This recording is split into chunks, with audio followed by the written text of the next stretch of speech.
یہ بظاہر خوشخبری ہے کہ میں نے خراسان اور بخارا کو ان باغیوں اور غداروں سے چھین کر سلطنت غزنی میں شامل کر لیا ہے، مگر میں اسے خوشخبری نہیں سمجھتا۔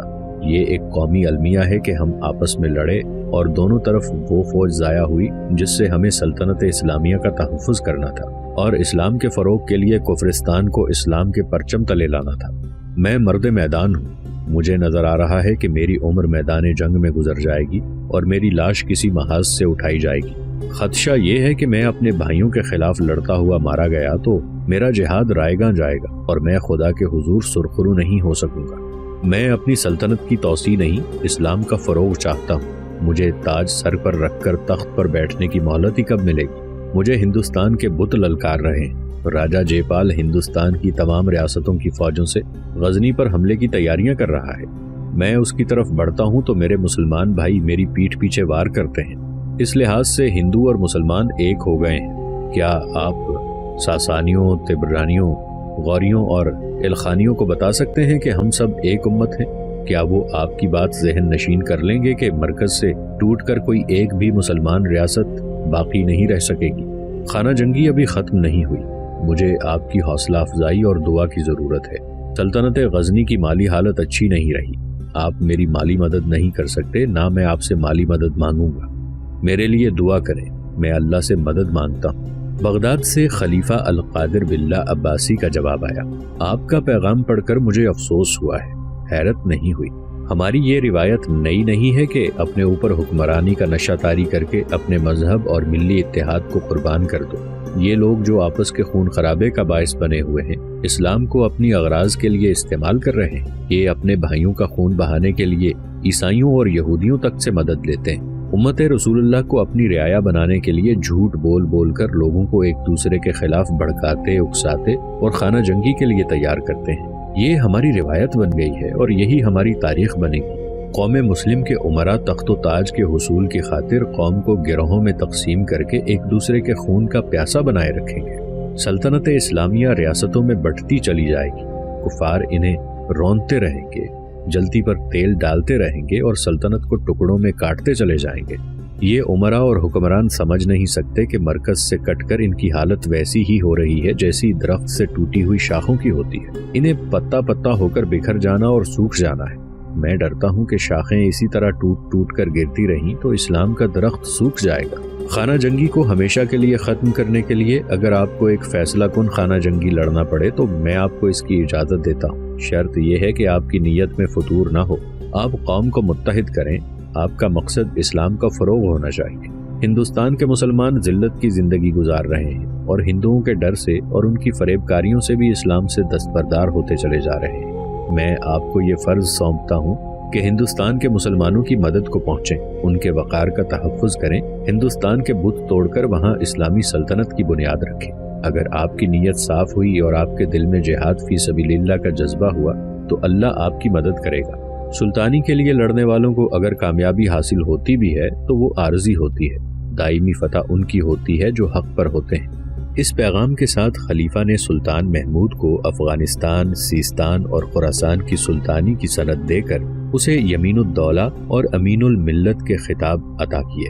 مشہور مورخ اور وقائع نگار محمد قاسم فرشتہ لکھتا ہے کہ راجہ جے پال کے دوسرے حملے کو روکنے میں اور اس کے فوراً بعد خانہ جنگی میں سلطان محمود کی فوج کا جہاں جانی نقصان ہوا وہاں مالی نقصان بھی کچھ کم نہ تھا۔ فتح البلاد، سفرنامہ، بو نصر مستقی اور ابو الفضل کی تحریریں شاہد ہیں کہ محمود کے دربار میں مختلف علوم کے جتنے عالم تھے اور جتنی عمدہ فوج محمود کی تھی اور جتنا عمدہ انتظامیہ تھا، اس کی مثال اس وقت تک کوئی اور مسلمان حکمران پیش نہیں کر سکتا تھا۔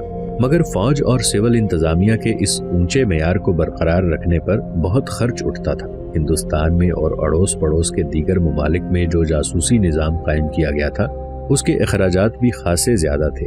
یہی وجہ ہے کہ سلطان محمود کو مالی پریشانیوں نے گھیر لیا۔ انہی دنوں جب سلطان محمود غزنوی ایک طرف خانہ جنگی میں الجھا ہوا تھا، دوسری طرف ہندوستان کا لشکر غزنی پر حملہ کرنے آ رہا تھا، تیسری طرف مالی پریشانی اور چوتھی طرف یہ عالم کہ جن سے مالی اور فوجی مدد ملنی چاہیے تھی وہ اس کے دشمن ہو گئے تھے۔ ایک روز اس کے غزنی کے دربار میں دو اجنبی آئے۔ یہ سیستان کے ایک گاؤں کے رہنے والے تھے۔ انہوں نے بتایا کہ ان کے گاؤں کو پانی دور سے ملتا تھا۔ انہوں نے گاؤں سے دور ایک ویرانے میں کنواں کھودنا شروع کر دیا۔ زمین کی سطح کی حالت بتاتی تھی کہ پانی زیادہ گہرائی میں نہیں ہوگا اور زمین نرم ہوگی، مگر 3 ہاتھ نیچے تک کھدائی کی تو آگے زمین پتھروں کی سخت ہو گئی۔ سلطان خراسان و سیستان ایک مسافر نے کہا، اگر زمین صرف سخت ہوتی اور پتھر کی سلیں ہوتی تو ہم کھدائی ترک کر دیتے۔ ہم حیران اس پر ہوئے کہ جس نے ہماری کدالوں کو روک لیا ہے وہ چمکتی ہوئی کوئی چیز ہے۔ یہ پتھر نہیں ہو سکتے، پتھروں میں ایسی چمک نہیں ہوتی، یہ کوئی دھات ہے اور یہ کسی پرانے بادشاہ کا مدفون خزانہ ہے۔ کہتے ہیں جہاں مدفون خزانہ ہوتا ہے وہاں جنات اور خزانہ دفن کرنے والوں کی بدروحیں موجود رہتی ہیں۔ ہم یہ عرض لے کر آئے ہیں کہ اگر یہ خزانہ ہی ہے تو یہ بے نقاب ہو چکا ہے۔ گاؤں والوں پر خوف طاری ہے، کوئی بھی خزانے کے قریب نہیں جاتا۔ ہمیں ایک بزرگ نے کہا ہے کہ سلطان کو اطلاع دے دی جائے۔ سلطان محمود اسی وقت ان آدمیوں کے ساتھ اپنے دربار کے 2 عالموں اور فوج کے 2-4 حاکموں کو اس حکم کے ساتھ بھیج دیا کہ جنات اور بدروحوں سے ڈرنے کی بجائے مزید کھدائی کریں اور معلوم کریں کہ یہ کیا ہے۔ کچھ دنوں بعد سلطان محمود کو اطلاع دی گئی کہ یہ مدفون خزانہ نہیں بلکہ سونے کی کان ہے جو سطح زمین سے صرف 4-5 ہاتھ نیچے ہے۔ اس کی کھدائی کی گئی تو محمد قاسم فرشتہ اور گرتیزی کے مطابق خاصے وسیع علاقے میں سونا برآمد ہوا۔ اس کان کی شکل درخت کی سی تھی جیسے درخت گرا کر زمین میں دفن کیا گیا ہو۔ کان درخت کے ٹہنیوں اور ٹہنوں کی طرح پھیلی ہوئی تھی۔ یہ خالص سونا تھا جو کسی بادشاہ کا مدفون خزانہ نہیں بلکہ زمین کا معدنی خزانہ تھا۔ مذکورہ مورخ لکھتے ہیں کہ محمود کے دور حکومت میں اس کان سے سونا نکلتا رہا۔ اس کی وفات کے بعد جب اس کا بیٹا مسعود اس کا جانشین ہوا تو وہ اپنے باپ کے الٹ ثابت ہوا۔ اس نے اپنے آپ کو روایتی بادشاہ بنا لیا۔ سلطان محمود نے سلطنت غزنی کو خدا کے جس راستے پر ڈالا تھا وہ راستہ اس کے بیٹے کے دور میں عیش و عشرت اور گناہوں کی تاریکی میں گم ہو گیا۔ سونے کی اس کان کی دولت رقص و سرود اور جام و مینا میں اڑنے لگی۔ ایک رات شدید زلزلہ آیا۔ زلزلے کا مرکز یہی مقام تھا جہاں سے سونا برآمد ہو رہا تھا۔ وہاں سے زمین پھٹ گئی، پھر زمین بیٹھ گئی اور کان کا پورا علاقہ زمین کے پیٹ میں چلا گیا۔ مسعود نے دور گہرائی تک زمین کھود ڈالی، اسے مٹی اور پتھروں کے سوا کچھ نہ ملا۔ یہ کان جب برآمد ہوئی تھی اور سلطان محمود غزنوی کو یقین ہو گیا تھا کہ یہ خالص سونا ہے تو وہ اپنے پیر و مرشد ابو الحسن خرقانی کے ہاں حاضری دینے گیا اور انہیں بتایا کہ اس کے باپ نے اس کی پیدائش سے پہلے خواب میں ایک درخت دیکھا تھا جو گھر کے ایک کمرے سے اٹھا، چھت پھاڑ کر اوپر گیا اور اس نے آدھی دنیا پر اپنے ٹہنوں اور ٹہنیوں کا چھاتا پھیلا دیا تھا، اور اس کے بعد میں پیدا ہوا۔ محمود نے کہا، اس خواب کی تعبیر یہ بتائی گئی تھی کہ میں دور دور تک اسلام کی روشنی پھیلاؤں گا۔ اب سونے کی جو کان برآمد ہوئی ہے اس کی شکل بھی درخت کی سی ہے۔ کان گہرائی میں نہیں گئی، سطح زمین کے ساتھ ساتھ درخت کی شاخوں کی طرح پھیلی ہوئی ہے۔ پیر و مرشد، مجھے یہ بتائیے کہ یہ خدائے ذوالجلال کا کوئی اشارہ ہے یا کیا ہے؟ جو کچھ زمین میں ہے اور جو کچھ آسمانوں میں ہے اس کا علم خدا کے سوا کسی کو نہیں، ابو الحسن خرقانی نے کہا، اور جو تمہارے دل میں ہے خدا اس کا بھی علم رکھتا ہے۔ خدا تمہارے متعلق وہ بھی جانتا ہے جو تم خود بھی نہیں جانتے۔ درخت ایک اشارہ ہے جو تمہیں نہیں، ہر سلطان اور بادشاہ کو سمجھنا چاہیے۔ خدا ایسے اشارے صرف انہیں دیا کرتا ہے جو اس کے رسول صلی اللہ علیہ وآلہ وسلم کی امت سے ہیں۔ تم نے اگر دل میں خدا اور اس کے رسول کو جگہ دے رکھی ہے تو اس کے اشارے کو سمجھو۔ تم نے خدا کی راہ میں جہاد کیا، تم نے انہیں بھی شکست دی جو مسلمان ہوتے ہوئے دین مسلم سے منحرف ہو گئے اور تخت و تاج کی خاطر حزب اللہ کا خون حزب اللہ کے ہاتھوں بہا دیا۔ تم نے فتح پائی مگر اتنے بدحال ہوئے کہ درہم و دینار کے محتاج ہوئے۔ تم نے کہا کہ صرف اللہ سے مدد مانگوں گا، لہٰذا اللہ نے تمہاری مدد کی، اپنی زمین کا سینہ چیر کر تیری جھولی بھر دی اور سونا درخت کی شکل میں دیا۔ ہر سلطان کو درخت کی مانند ہونا چاہیے، ایسے درخت کی مانند جو دھوپ کے جھلسے ہوئے انسانوں کو ٹھنڈی چھاؤں مہیا کرتا ہے۔ زندگی کے کٹھن سفر کے تھکے ہوئے لوگ درخت کے نیچے آ کر گرتے ہیں اور سستاتے ہیں۔ تھکن سے چور جسم تر و تازہ ہو جاتے ہیں تو مسافر پہلے سے زیادہ کٹھن سفر کے قابل ہو جاتے ہیں۔ درخت اپنی روزی زمین سے حاصل کرتا ہے، انسان کا خون نہیں چوستا، زمین سے نمی لیتا اور لوگوں کو چھاؤں دیتا ہے، لوگوں سے لیتا کچھ نہیں۔ محمود، ٹھنڈی چھاؤں والے گھنے درخت کو تصور میں لاؤ، اس کی خوبیاں تمہارے سامنے نکھرتی آئیں گی۔ خدا کا یہ اشارہ نہیں، حکم ہے کہ اپنے آپ میں یہ خوبیاں پیدا کرو۔ ذہن میں رکھ لو کہ انسان بڑا بے وفا اور اوچھا ہے، درخت کو کاٹ لیتا ہے، درخت انسان کو نہیں کاٹتا۔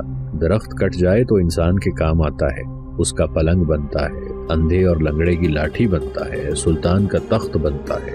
مگر یاد رکھو محمود، جب سلطان اپنے آپ کو انسانوں کا حاکم اور روزی رساں بنا کر اپنے آپ کو درخت کی صفات سے محروم کر لیتا ہے تو تخت الٹتے دیر نہیں لگتی۔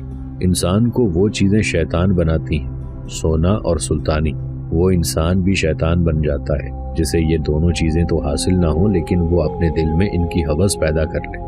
جس سر پر سلطانی کی دستار رکھ دی جائے وہ سر جتنا خدا کے آگے جھکے اتنا ہی بندوں کے آگے جھکے، اگر نہیں تو ایسے سلطان کے رکوع و سجود رائیگاں جاتے ہیں، کیونکہ یہ دکھاوے کے ہوتے ہیں، اللہ کے بندوں کو فریب دینے کے لیے ہوتے ہیں۔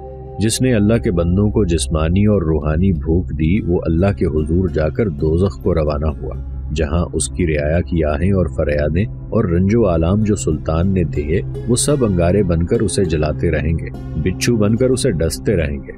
تو نے خدا سے مدد مانگی، خدا نے تجھے مدد دے دی، مگر دیکھ اور سوچ کہ تو خدا کا بھیجا ہوا پیغمبر نہیں، آسمان سے اترا ہوا فرشتہ بھی نہیں۔ پھر خدا نے اپنی زمین کا سینہ چاک کر کے تیری سلطنت کو سونے میں کیوں نہلا دیا؟ یہ سونا تیرا نہیں، تیری سلطنت کا ہے، یہ سونا تیری سلطنت کی توسیع کے لیے ہے۔ اگر تو تخت و تاج کے نشے میں بھول جائے گا کہ تیرے فرائض کیا ہیں اور بندوں کے کتنے حقوق تیرے سر پر ہیں تو زمین اپنی دولت نگل لے گی، جو خدا دیتا ہے وہ لے بھی لیتا ہے۔ اس اشارے کو سمجھو محمود۔ اپنے پیر و مرشد ولی ابو الحسن خرقانی سے روحانی فیض حاصل کر کے سلطان محمود نے اپنی توجہ سلطنت کی انتظامیہ اور فوج پر مرکوز کر دی۔ اس نے قوم کو اتنا خوشحال کر دیا کہ لوگ اپنے بیٹوں کو فوج میں بھیجنے لگے۔ سلطان محمود نے حقوق العباد پر سب سے زیادہ توجہ دی۔ سلطان محمود کو ہندوستان کی اطلاع کا انتظار تھا۔ ادھر سے کوئی اطلاع نہ آنے کا مطلب یہی ہو سکتا ہے کہ راجہ جے پال شکست تسلیم کر کے بیٹھ گیا ہے۔ سپہ سالار نے کہا، اس صورت میں ہمیں ہندوستان پر حملے کی تیاری کرنی چاہیے، وہ حملہ ضرور کرے گا۔ سلطان محمود نے کہا، میں اسے یہ تاثر دینا چاہتا ہوں کہ میں اس کے ملک پر حملہ کرنے کا ارادہ نہیں رکھتا۔ کیا یہ بہتر نہیں کہ وہ اپنے ملک سے دور ہمارے میدان میں آ کر لڑے؟ اگر مجھے اس کی پیش قدمی کی اطلاع قبل از وقت مل گئی تو میں اسے اپنی پسند کے میدان میں لڑاؤں گا۔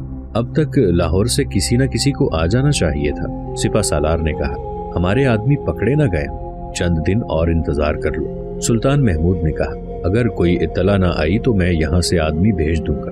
لاہور سے اطلاع جا رہی تھی۔ عمران بلازری، نظام اوریزی، قاسم بلخی اس رات جگموہن، اس کی بہن رشی اور فاطمہ کو ساتھ لے کر لاہور سے نکلے تھے، جس رات بٹنڈا کے جاسوس جانبازوں نے لاہور میں راجہ جے پال کی رسد کو نظر آتش کیا تھا۔ بڑے پنڈت نے رشی کی جگہ اسی رات ایک اور لڑکی کو اغوا کر لیا تھا اور اسے ٹیلوں والے مندر میں پہنچا دیا۔ یہ لڑکی ہوش میں تھی، سب کو دیکھتی تھی، اسے جو کہتے تھے وہ کرتی تھی۔ ایک پنڈت اس کی آنکھوں میں آنکھیں ڈال کر کہتا رہتا تھا، مجھے اندر دیوی کے چرنوں میں قربان کر دو، مہاراج جے پال کے ماتھے پر میری خون کا تلک لگا دو، میرے خون کی چمک دشمن کو اندھا کر دے گی۔ یہ ایک پر اسرار سا عمل تھا جس میں سے لڑکی کو گزارا جا رہا تھا۔ اس کے گرد اسی کی عمر کی لڑکیاں ناچتی اور گاتی رہتی تھی۔ لڑکی کو خاص قسم کی غذا دی جاتی تھی اور اسے کوئی ایسی چیز کھلائی جاتی تھی جس کے اثر سے اس کا ذہن اپنے قبضے میں نہیں رہا تھا۔ 3-4 دنوں بعد اس نے وہی کہنا شروع کر دیا جو اس کے ذہن میں ڈالا جا رہا تھا۔ وہ مکمل طور پر ہپناٹائز ہو چکی تھی۔ ایک روز راجہ جے پال کو پنڈت ٹیلوں والے مندر میں لے گئے۔ اسے پنڈتوں اور سادھوؤں کے جلوس میں مندر کے اندر کئی ہاتھوں والی دیوی کے بت کے آگے لے جا کر 2 زانوں بٹھا دیا گیا۔ مندر کی کنواریوں نے اس پر پھول نچھاور کیے، پنڈتوں نے بھجن گائے۔ لڑکی کو ایسے لبادے میں راجہ کے سامنے لایا گیا جس میں وہ پری لگتی تھی۔ لڑکی نے بازو پھیلا کر کہا، مجھے اندر دیوی کے چرنوں میں قربان کر دو، مہاراج جے پال کے ماتھے پر میرے خون کا تلک لگا دو۔ لڑکی نے اس عمل کے زیر اثر جو اس پر کیا جاتا رہا تھا سر جھکا دیا۔ ایک پنڈت نے راجہ جے پال کی نیام سے تلوار نکالی، اسے راجہ کے سر پر پھیرا اور ایک ہی وار سے لڑکی کا سر اس کے تن سے جدا کر دیا۔ مندر کے گھڑیال اور گھنٹیاں بجنے لگی۔ تمام پنڈت، سادھو اور لڑکیاں ہاتھ جوڑ کر دیوی کے بت کے آگے جھک گئیں۔ بڑے پنڈت نے لڑکی کے خون میں انگلی ڈبو کر راجہ جے پال کے ماتھے پر خون کا تلک لگا دیا۔ راجہ جب ان پر اسرار اور ڈراؤنے ٹیلوں سے باہر آیا تو اس کی گردن تنی ہوئی تھی اور چہرے پر ایسی رونق جیسے اس نے غزنی کی سلطنت فتح کر لی ہو اور محمود نے اس کے آگے ہتھیار ڈال دیے ہو۔ اس نے اسی روز جلے ہوئے سامان کی کمی پوری کرنے کے احکام جاری کر دیے جو اتنے سخت تھے کہ اس کی ریاست کے گھر خالی ہو گئے۔ کسانوں کے ہاں اتنا ہی اناج رہنے دیا گیا کہ وہ صرف زندہ رہ سکیں۔ ہندو رعایا تو پہلے ہی راجا کا خزانہ بھر رہی تھی۔ مندروں میں پنڈتوں نے لوگوں کے دلوں میں اسلام کے خلاف ایسی نفرت بھر دی کہ اسے مذہب کا فریضہ اور جنون بنا دیا گیا۔